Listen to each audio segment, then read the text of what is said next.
Greater Hyderabad పేట్ Basheerabad police station పరిధి కోంపల్లిలో ఈ నెల 11న జరిగిన రాబరీ కేసును పోలీసులు ఛేదించారు.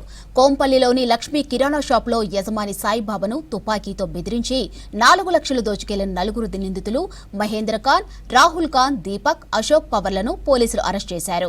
నిందితుల నుంచి 2 బైకులు, తుపాకీ, 4 మొబైల్ ఫోన్లతో పాటు 71,000 నగదు రికవరీ చేసి రిమాండ్కు తరలించినట్లు పేట్ ఏసీపీ బాలగంగిరెడ్డి తెలిపారు.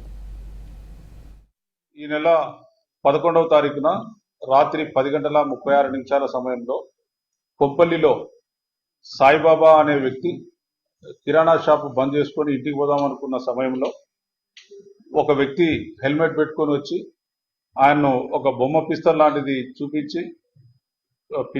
చూపించి బెదిరించి బ్యాగ్ లాక్కొని వెళ్ళిపోయాడు. ఇమ్మీడియట్లీ మాకు డైల్ 100 కాల్ వచ్చింది. 4 లక్షల రూపాయలు క్యాష్ బలవంతంగా లాక్కొని పోయినారు బ్యాగ్తో సహా అని చెప్పి కంప్లైంట్ ఇచ్చారు.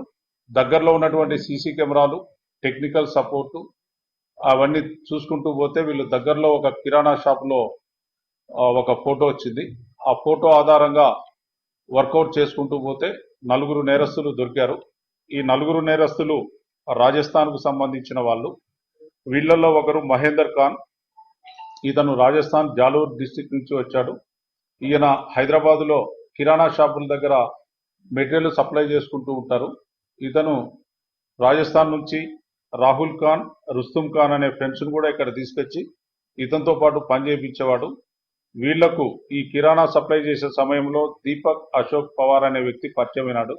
ఈ 4 గత 2 సంవత్సరాల నుంచి ఒకరికొకరు ఫ్రెండ్షిప్గా ఉంటూ వీళ్ళు ఏదైనా పెద్ద నేరం చేసి ఎక్కువ డబ్బులు సంపాదించాలన్న ఉద్దేశంతో మాట్లాడుకున్నారు. దీనికి మొత్తం ప్లాన్ చేసింది మహేందర్ ఖాన్. ఈ మహేందర్ ఖాన్ జాలూరు డిస్టిక్